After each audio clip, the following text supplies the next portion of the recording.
নমস্কার, আমি ডাক্তার অয়ন দত্ত। আমি হোমিওপ্যাথি ডাক্তার।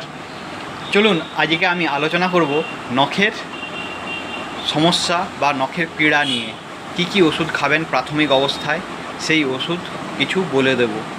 কিন্তু অবশ্যই আমাকে বলবেন যে এই প্রাথমিক যে ওষুধগুলো আমি বলে দিচ্ছি, তো ব্যবহার করে কেমন লাগছে বা কতটা উপকৃত হচ্ছেন।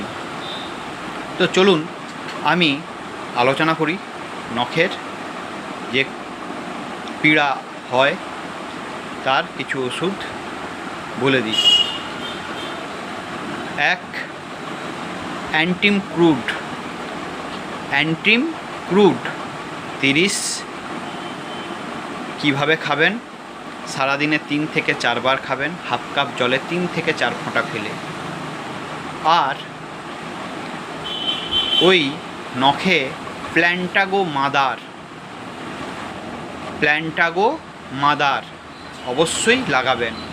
খুব ভালো রেজাল্ট পাওয়া যায়, খুব ভালো রেজাল্ট হয়েওছে, আপনারা পাবেনও সুদ্ধা প্রাথমিক অবস্থায়। তো এইসব শুনে বা এইসব জেনে আপনারা যে টুকটাক ঘরে প্রাথমিক ওষুধ এনে রেখে খাচ্ছেন, কতটা ভালো জানাচ্ছে অবশ্যই আমাকে জানাবেন। সুস্থ থাকুন, ভালো থাকুন, নমস্কার।